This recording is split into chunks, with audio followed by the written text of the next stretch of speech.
revealed by new images. Neptune was previously widely believed to have been a vibrant blue, while Uranus was thought to be, well, more green.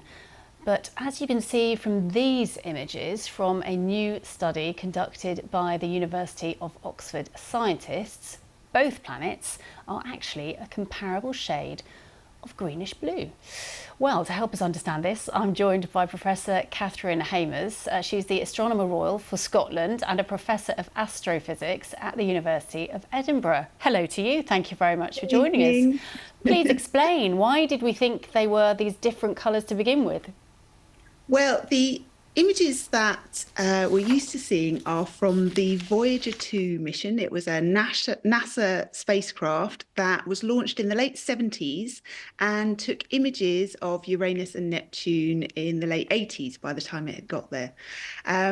Now, the way you and I see colour is we have photoreceptors in our retinas, in our eyes, and there are three different types that detect red light, green light and blue light, and our brain then interprets those red, green and blue signals to give us the colour vision that we see.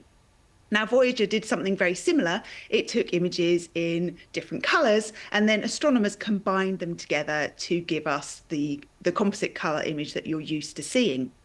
Now, for Uranus, they did this in the way that had we hitched a lift with Voyager 2, we would have seen it in that way, a sort of a paley bluey green. But for Neptune, they played a bit of a trick that I think all people on Instagram have done at some point with their photographs when they posted them. They adjusted the colour scale to enhance some of the features that you can see in Neptune's atmosphere. And in doing that, they gave it this really deep blue colour. And when these photographs were released, it said at the time, that was what they'd done. But it's just sort of stuck in sort of cultural knowledge that Neptune is blue, Uranus is green. I've got a picture from my son over there that he brought back from primary school the other day. Indeed, Uranus is green and Neptune is blue. But I'm afraid astronomers have known for a long time that that's not the case. They are actually very similar in colour. The kind of the deep blue goes with the name Neptune as well. Yes, I mean the god of the seas. But I mean, because it's still a greeny blue colour, and when you look at it through a telescope, it definitely looks sort of bluey in colour.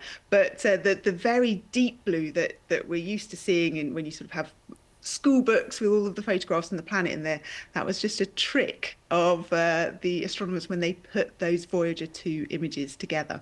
And I understand that Uranus is interesting in as much as it changes its colour through the seasons anyway.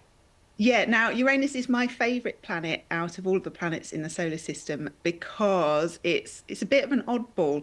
Now, the planets, as they go around the sun, they spin. I brought you a little planets here to look at. So they spin as they go around the sun, and that's how we get different day and nights as we go around the sun, and we get the seasons. Now, Uranus is different from all the other ones in that it doesn't spin on its top, it's on its side. It got knocked over at some point in the past in the solar system, and it's basically rolling around the sun. And that means that the atmosphere in the poles and around the equator can be quite different. And it's been a bit of a mystery for a while, depending on where Uranus is in its cycle as it orbits around the sun. It takes 84 Earth years to go all the way around the sun.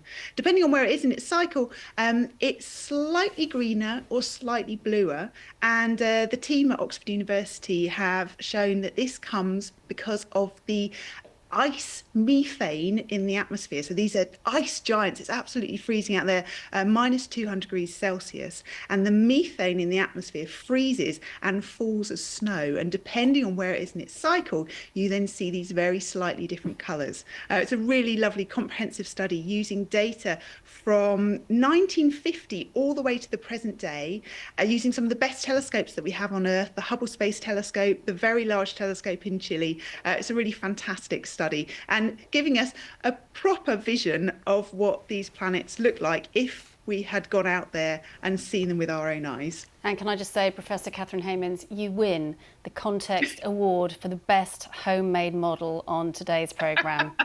Blue Peter would be very, very proud. Thank you so much for that. Really lovely to talk to you. Cheers.